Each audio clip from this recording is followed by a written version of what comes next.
Welcome on another episode of Democracy Innovators podcast, and our guest of today is Guido Saracco. And Yes, it's a pleasure to be here with you. thank you for your time. And you're a professor, and you were also rector of Polytechnic of Turin, right? And Yeah. I ended my mandate. In Italy, we have a single mandate of 6 years where you can actually put into practice your ideas, your program, and then that's it. You have to quit and leave another rector in your place. Yes. and you have written a book that is called Tecnosofia Yeah. with Maurizio Ferraris. And I would like to ask you why, how it happened, and if you'd like to tell us something about this Yeah. book. Well, indeed, everything starts from a part of my program as a rector that was meant to change the way we are educating engineers. At the Polytechnico di Torino, we are a technical university and we have graduation in the area of architecture and engineering. But architects do build around persons and communities. So they intrinsically have in their education pathway disciplines like sociology, economics, philosophy, also psychology. But this was missing completely in the area of engineering. And nowadays, without having such knowledge, engineers cannot properly conceive a technology. The technology is always built for a specific goal, and it is a part of the creativity of engineers. I know that engineer and creator look like two conflicting things. An engineer is depicted like a gray person that is with thick glasses and bald sometimes, that is more applying science in a mathematical or physical way, but he is a creator by definition, because engineers are producing technologies, and a technology has never been there before being conceived by a technologist to solve some problem or to catch some opportunity. Nowadays, with the fall of the previous big companies, here Torino, where I am speaking from, is the city of the largest automobile factory of Italy. That was the Fiat, the Fabbrica Italiana Automobili Torino, that changed into Fiat Chrysler Automobile, then changed once more into Stellantis with this agreement with Peugeot that is now hosting what was Fiat before. This big company was dictating the products and driving the economy, and engineers were just asked to do the stuff, technical stuff, but the decision on a product was taken by someone in the company from the design area or from the economics area. Nowadays, we are directly asking engineers and groups of interdisciplinary professionals like engineers and designers and economic and also philosophers to conceive a product together. And engineers cannot avoid to have some expertise in social and human sciences. Otherwise, that are not at the first place understanding the problems they have to solve, that are more and more complex and depends on humans and on societies. And on the other side, they cannot properly assess the consequences in society of the technologies they are conceiving, which need to be predicted. Otherwise, you are at the risk of having a product that is failing in the market, even if it may be a good solution from a technical viewpoint. So with this in mind, at the Polytechnico di Torino, we introduced philosophy, sociology, economics, law, political sciences in the bucket of disciplines that can be picked up by engineers to strengthen them. And we also introduced modules, education modules, in which they cooperate with a scientist from hard science or a technologist and a human scientist, a philosopher, to face some problems, complex problems. We call them grandi sfide, which means big challenges. I'm talking about the problem of global warming, the problem of reduction of inequalities that are expanding, or the problem of relationship between humans and machines, like artificial intelligence-driven ones. By working in groups of students that are different ambitions at the second year of engineers, after the first year of hard sciences, you know, analysis 1, analysis 2, physics, chemistry, informatics, they breathe complexity in this grande sfide module, and they hear from the opinions of technologists and human scientists. And that's a very good playground to strengthen their critical sense, their soft skills, but also thinking skills. And then we also added in the master part, not only in the bachelor, but also in the master part of the education pathways of engineers, we introduced challenges that are something like innovation challenges from industries. An industry can pays the Polytechnico di Torino to open a challenge. Students get into this challenge and working in groups think of innovation solutions. Once more, there is a tutor from the industry, which may be an economist, a manager, or a technologist, but they understand already within the pathway, the educational pathway, the complexity and what is needed outside. Because the first thing I underlined to my colleagues, and they elected me because it's a democratic process in the university, is that we have to change. We cannot continue teaching the same way we have been teaching from ages, from the beginning. So solid hard science basis and then methodologies for the design in the different engineering disciplines. We need this immersion into human and social sciences.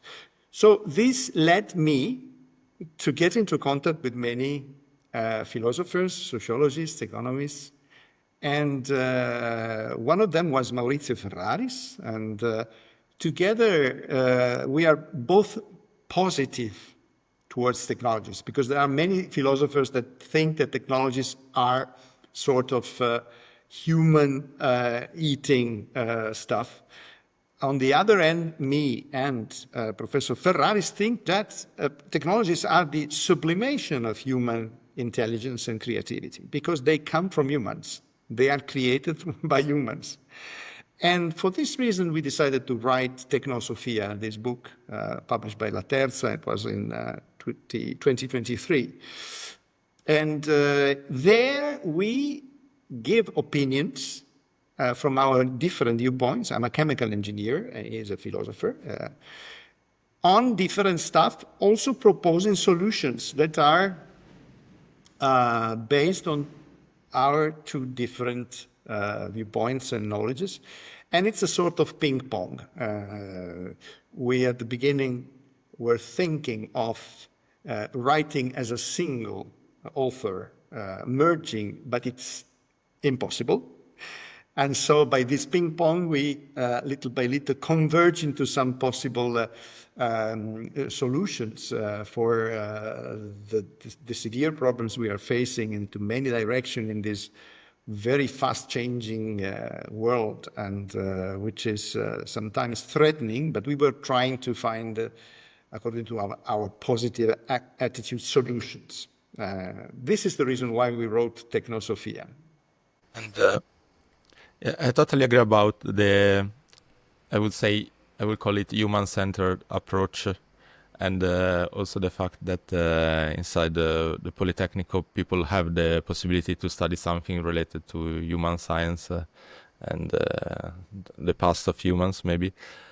And I'm thinking about this separation of knowledge that often we have seen it, and um, and so basically you're saying that we should have more people that study both hard science and human science, so an hybrid.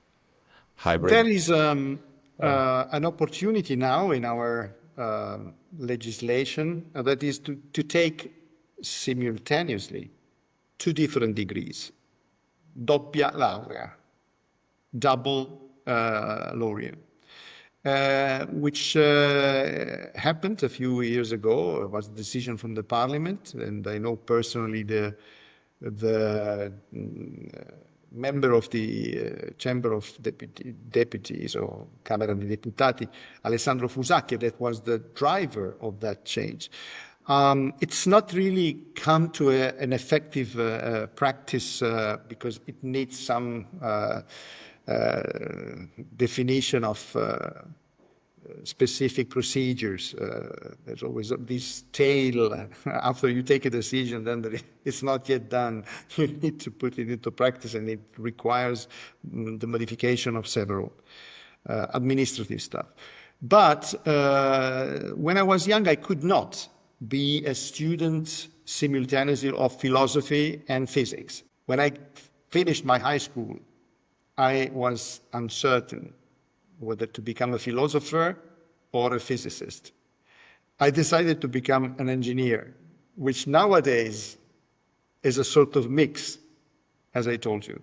But at my time, it was not like that. The career of engineer was based on hard sciences and then technical stuff. This is an opportunity. We caught at the Polytechnic Turin, we have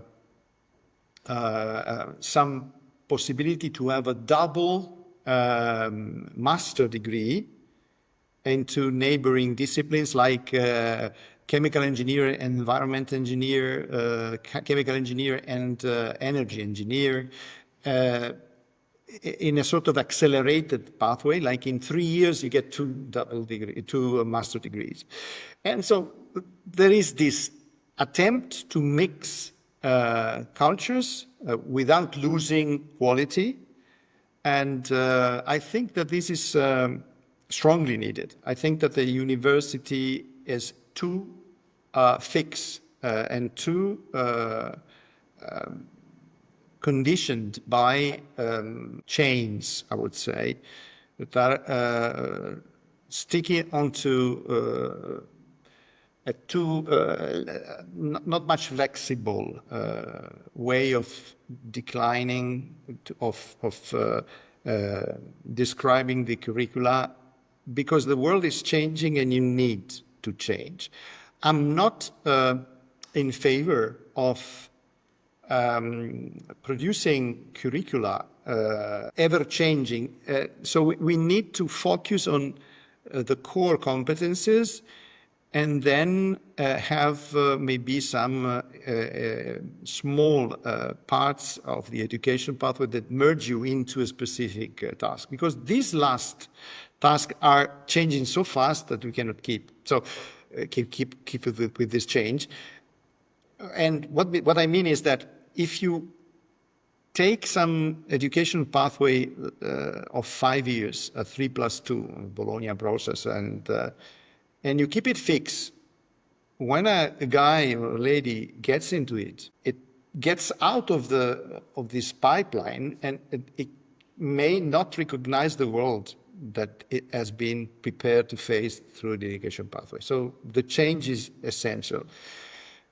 This requires profound modification of our teaching, and we are at the risk that the universities, as we know them now, are going to be offset by other way of educating people, which I hope will not happen, but we need to change.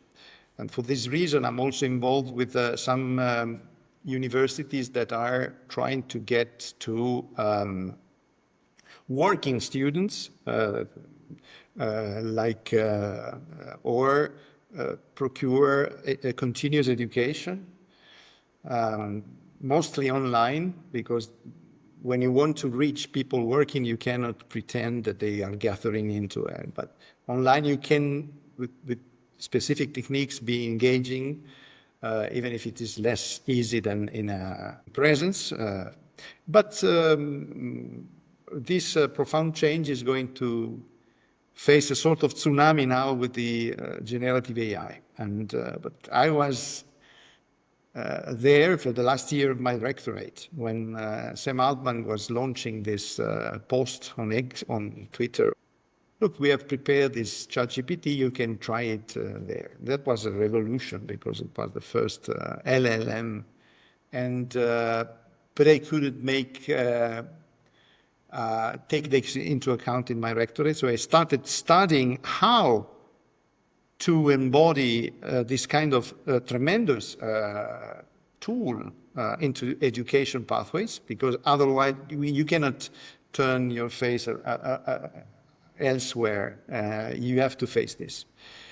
And this is a revolution in the revolution I promote. And this, once more, implies that we have to change our techniques and pedagogical techniques. And this is a tremendous stuff. I just finished writing a book. I'm going to refine it with the editor, with La Terza, the same editor of Tecnosofia. It's a book on digital ally. I call it like that. So something like it's your ally. It's sort of private, but it's producing the functions that you need to expand your cognitive potential. And that's something that we have to conceive, design, put into practice in a different way from what is happening. I mean, ChatGPT is now conceived to reply to whatever question on whatever topic in seconds, to be marketed worldwide to as many people as possible. But this personal AI, I think, should be the solution that is a good compromise between privacy, respect of our learning process. We cannot know everything. We need to specialize somehow, and your ally should be specialized alongside with your learning process. And that's the way to protect it, but you use this kind of tremendous tools that are now happening. For this reason, I wrote this new book that is going to be in the libraries in January 26. And it was fun. Sometimes it's a threatening area because it's really challenging your human being, but it's amazing. I hope that Europe, if not Italy itself, is going to clarify what we are going to be in 10 years' time and change the educational pathways according to this hybridization we are going to have, where the human should be in control. But you cannot avoid using this kind of tremendous tools. And that's the things that are keeping me passionate about science and technology now. After becoming a rector, I left the research in my specialization area. You know, in Italy, we have this tuttologo, which means expert of everything. And there is this joke, are you a tuttologo? Are you a specialist? Also is the reply, because when you become a rector, you really need to know what motivates your colleagues, and in order to motivate them. And you become really, you leave your specialization, you become, but this allows you to get an holistic view of everything and also understand better these complex dynamics, and also propose solutions that are keeping complexity into account, but also can resist, because alone we cannot find proper solution for everything. Yeah. I'm thinking the world is changing, and if Tecnosofia was published in 2023, and now you have written a new book The digital ally, I would say. yeah, what changed? Like, did you change anything? Did you change any idea? Because just few years passed, but a lot of. Uh, I give you an Vabbè. example. I give you an example, which I think is going to be interesting for our listeners, our followers here. At the time of Tecnosofia, one of the things we were proposing was to try to assist old people. We are growing as a country in Italy, like in Japan. These are the two developed countries that are aging most. We have many more people that needs care becoming older, and less people that is young, that can be a sort of caregiver to these old people. We were thinking in Tecnosofia to have young people in what we call in Italy servizio civile universale, so a sort of a period of life after the graduation where young people give something to society with a small wage, and in which a single young man or young woman would go to 4 or 5 old people and talk to them and get memories out of their brains. Old people nowadays are not born in the digital era or are not used to talk. And so their traces, digital traces, are nil. And this means that this wide memories arena is not going to stay with us, is going to go away, pass away with them. But extracting these memories, a state like Italy can get a lot of data and maybe do something with this data that can justify a specific assistance. So it's a sort of circular economy, no? The old people give memories through these young caregivers to the state, and the state gives better sanitary assistance. At that time, we were thinking of having this human-to-human interface. But one anthropologist, a friend of mine, Cristina Cenci, told me, look, I'm not sure, and there are several evidence that things go otherwise, that humans are eager to talk to humans about their own memories,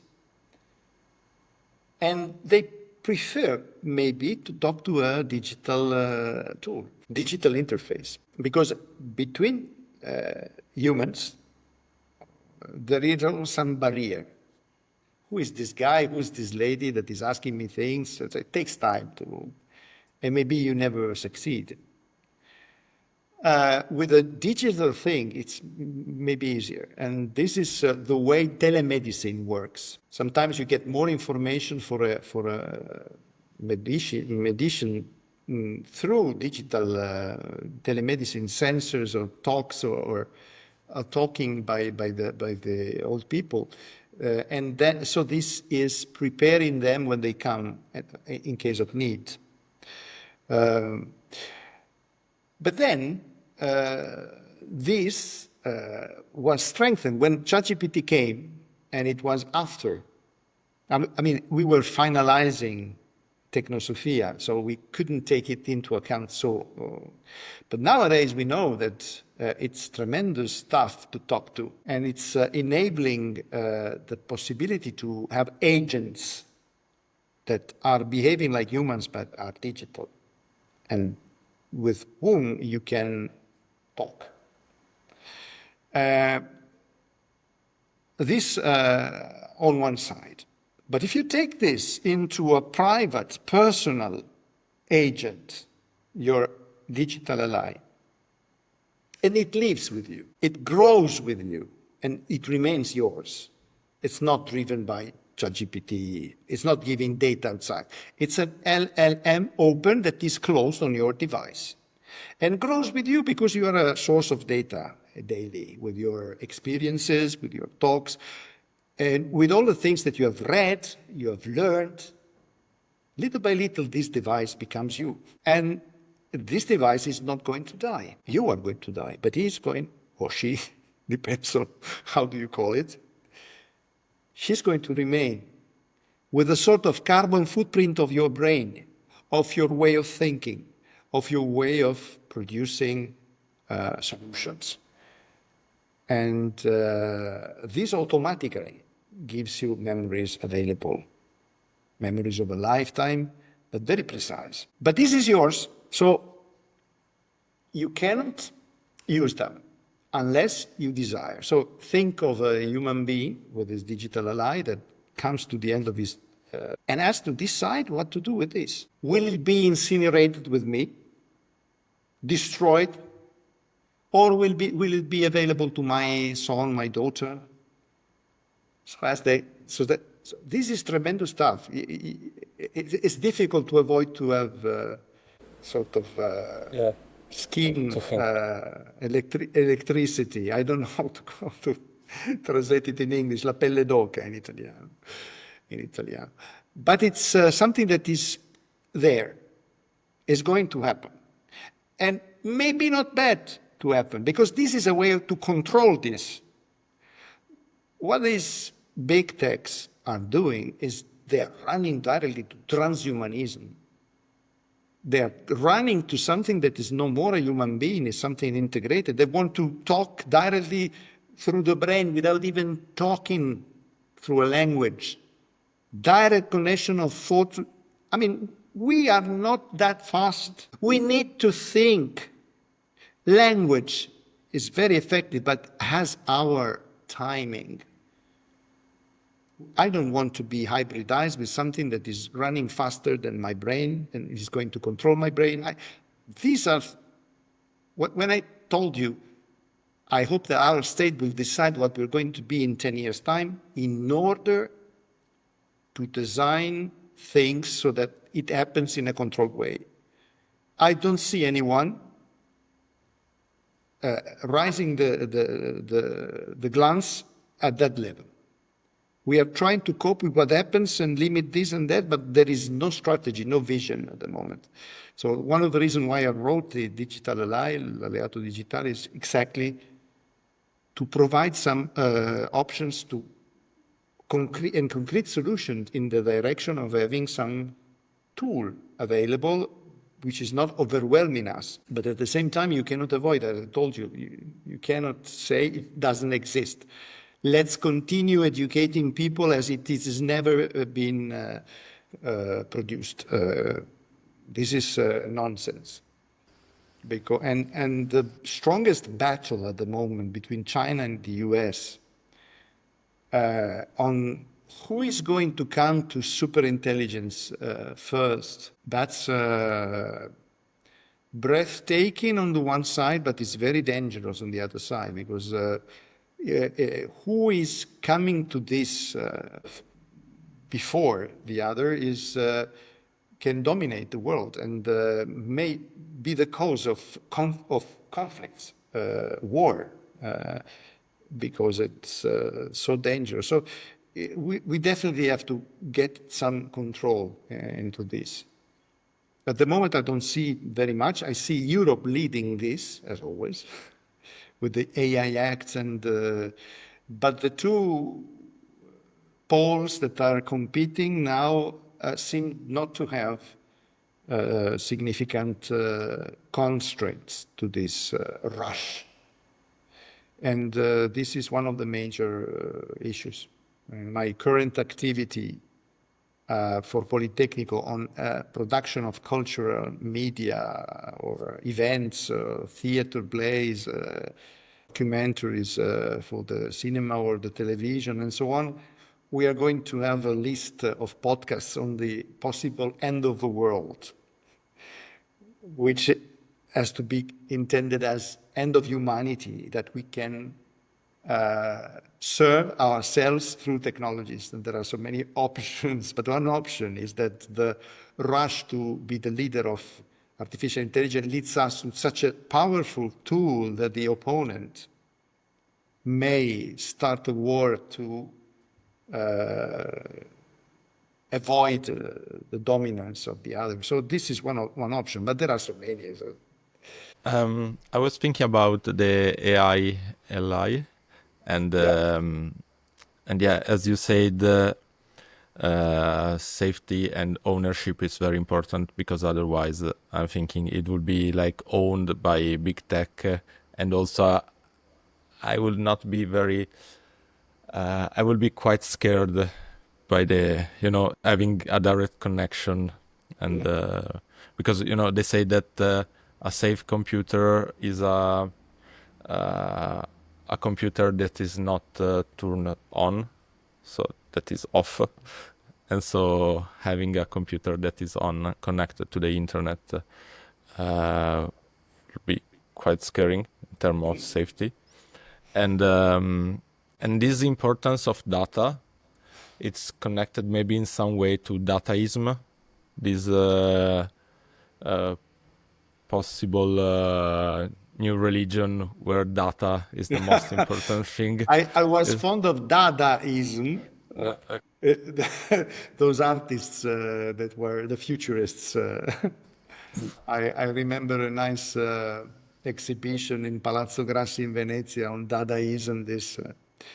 These artists that are fond of technologies and are sort of Boccioni, Balla, these painters and Marinetti. I don't know whether you know them. I mean, they are in the early years of past centuries in Italy.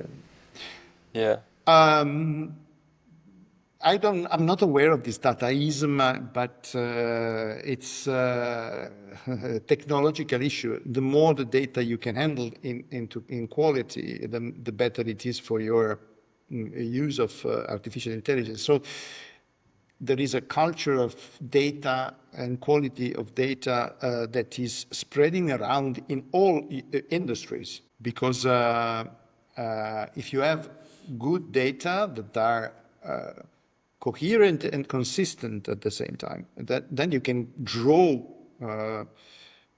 inferences through these machine learning and deep learning algorithms. And so this is the way to go. I know that a company like formerly called Solvay, that is a chemical company, now it's called Science Co, has changed the name recently in parts of it. Applied this sensor everywhere on a plant where they produce the Teflon plastics, those that are used to make not adhering the food on the dish. And by sensors and by different control pathways derived by machine learning on this, the data derived from the sensor, they could control the plant in a different way from the ordinary way of controlling plants, like the level of liquid in a tank is lowering, then you put additional liquid so that it gets back to the right level, or the temperature is rising, you put more cooling agents into practice, and then it gets lower. This is typical way of controlling chemical plants. But they, through different artificial intelligence-based control tools, they could increase the productivity by 20%. This is tremendous stuff.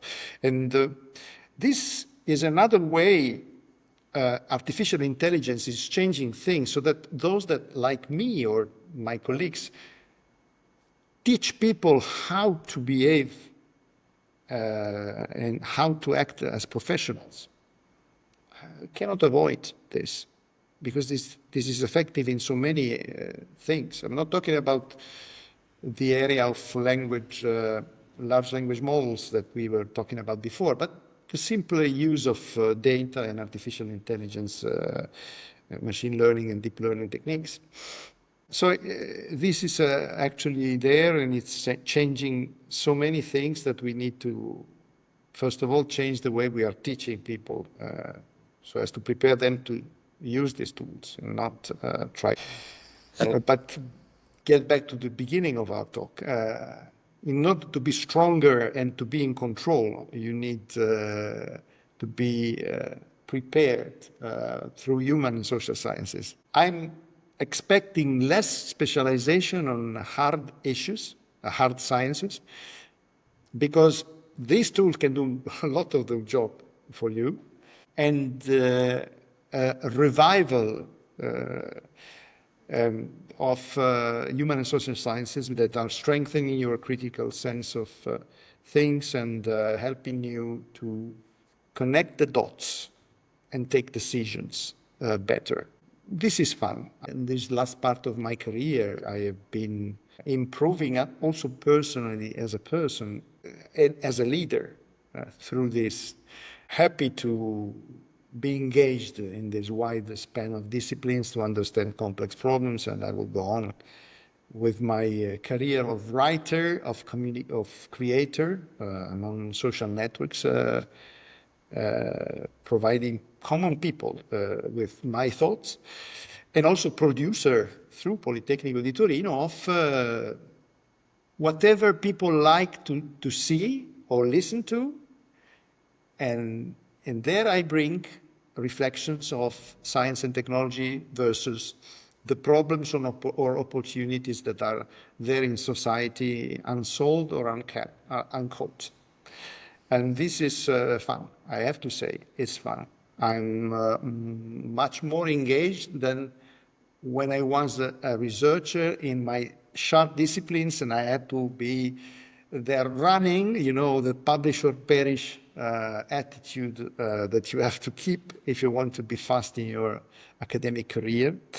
But now it's a part of my life that where I feel more engaged and happy with what I'm doing, actually. Wonderful. And I was thinking about other ways of teaching, educating people, and also these. I mean, technology could help people also in terms of governance. So there were also in the past, also in Italy, some experiment of direct democracy that didn't really work. And but I'm thinking about new tools that could allow people like to find new ways of governance. So a lot of yes, I understand. My personal view is that I hope that my activity has also a goal, get the awareness of common people higher about the problems, but also the opportunities to find scientific and technological solutions together.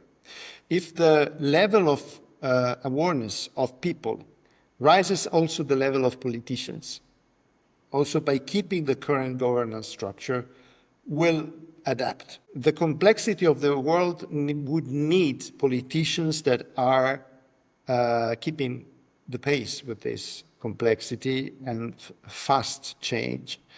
This is difficult because politicians are common people and basically they are elected in democracies. And we need to raise the level of people to have a rise also in the level of politicians. But when I was rector, I also promoted schools of technologies for politicians. And I got engaged with left, center, and right parties on this in order to be independent. And they were asking us different strategies to get to their either young students of schools of politics or already active politicians. But if every one of us, every university does that, that would also help. You get to be a politician and you get some tailored education pathway to be aware of what's going on and what are the potentials. And if institutions like academics or universities, public university, take this into account, they are bound to be independent, not to have biases, and this is going to be positive stuff. On the other hand, there are attempts to have this digital means, that is sharing of knowledge to common people and involvement of common people. But I would suggest our viewers to go through the work of Dirk Helbing, that was writing on this, and how to render the internet something that is really not biased. But it was not successful, and it is tremendous stuff, because nowadays the internet, that is the place where you can easily exchange data, information, and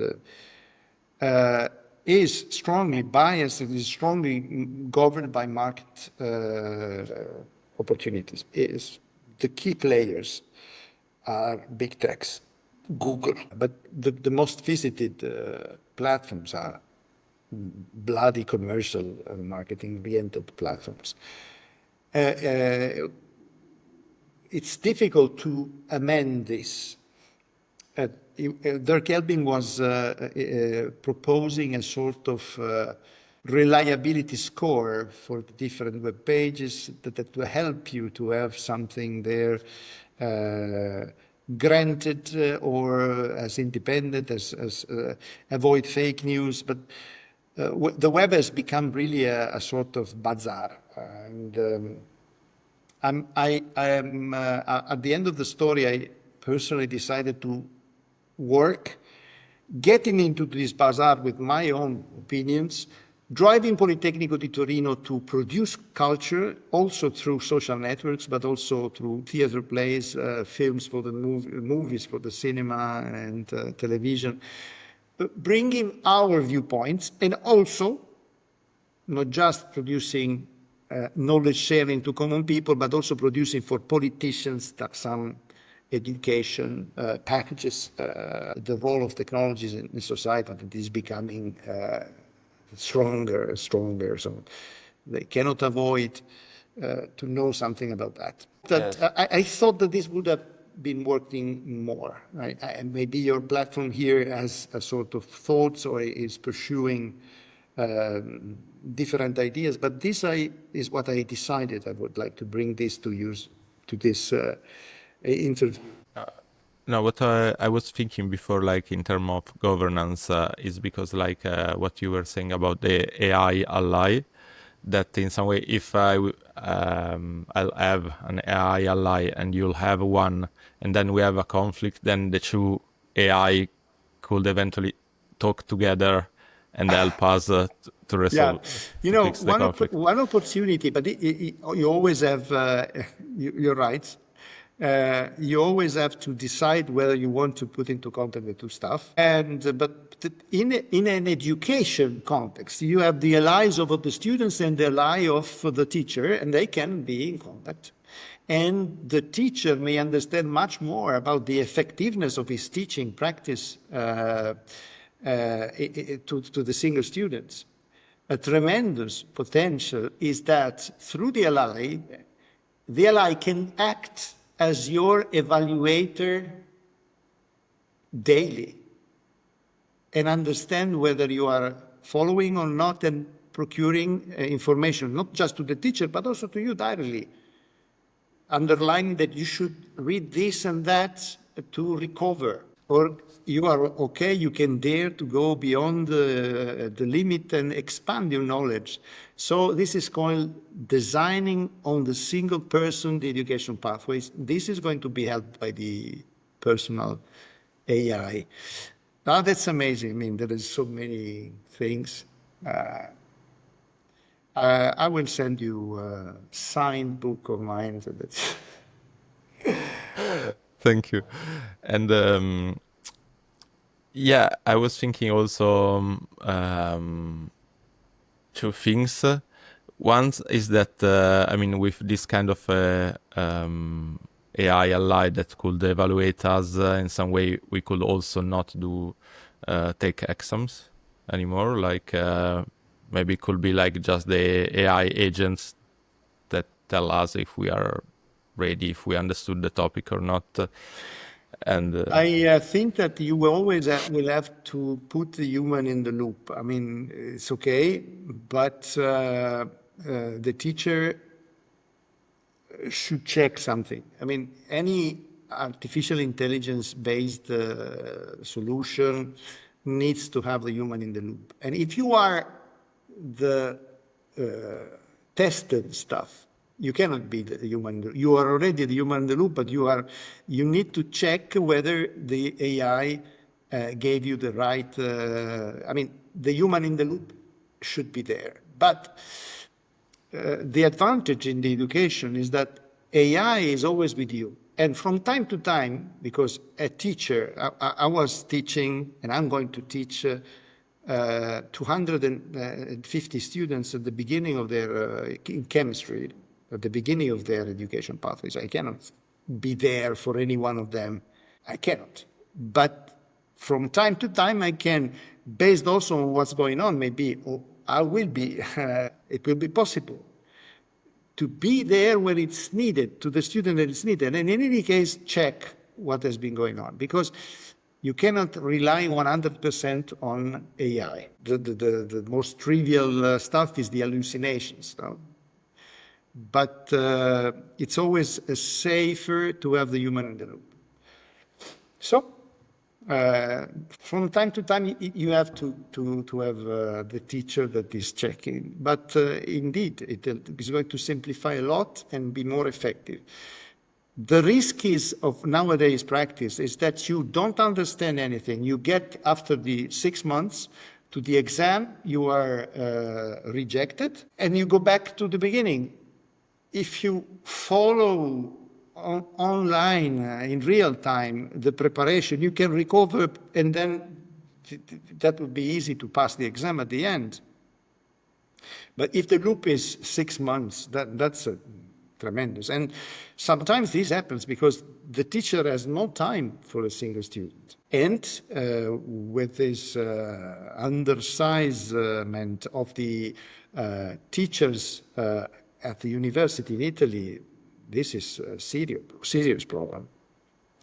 The digital ally can help a lot there to fragment the classroom and to have a personal assistant. Then it's going to simplify and maybe also make some new pedagogical schemes be I think okay. about would you like to share something about your personal background? So Yes, I think to end up, my personal background is I was a bloody scientist in catalyst science. I was dealing with the development of after treatment system for the exhaust of cars, for instance, to abate pollutants. At that time, my friends were pulling my legs by saying, you chemists are producing pollutants and then destroying them, you create your own job, and it's a circular economy, and this is correct. I mean, chemistry is always regarded as a sort of polluting stuff, but it's also the solution to depollute things. Then I became active in the area of global warming, on the CO2 as a molecule and as even a material that can produce something else, and so as to catch the opportunity of sequestrating it from the atmosphere and then produce something with it. And once more, they say, oh, you chemists were creating the fossil fuels with the petrochemical companies, and then you produced the global warming, and now you are picking up CO2, and once more, again, it's correct. So chemistry is indeed at the heart of nature, and also what is called Anthropocene, so this era that is so heavily characterized by human products. Indeed, as a chemical engineer, I feel engaged into this, and I'm also writing books on global warming, just published at the end of 2024, a book called Green Chemistry 5.0, with a publisher called Zanichelli, that is very famous for schools. So that was my background. But as a rector, I became a tautologo, so interested in everything and connecting the dots, as I told you. I really like this expression about connecting the dots. Yeah. And if you have any message for the people that are researching for a new kind of use of technology, good use, I mean, people that are connecting the dots, basically. I think that we cannot avoid being interested in everything and studying. In this period of my life, I'm studying like I've never been studying before. Getting information, digesting the information, creating thoughts, creating ideas, and I think that every one of us should do this, and without fear. And this is a way to become actors of solutions. Wherever you are, whatever is your level of knowledge, you can improve it, and it's going to be better for you. I think that our society should put this education in the first place. Otherwise, we are not keeping up with the changes, and we are not going to find solutions, and we are at a risk. This is my message, and this is something that I'm heavily involved in personally in this period of my life. So thank you a lot for your It was time. a pleasure. Thank you. Thank you. And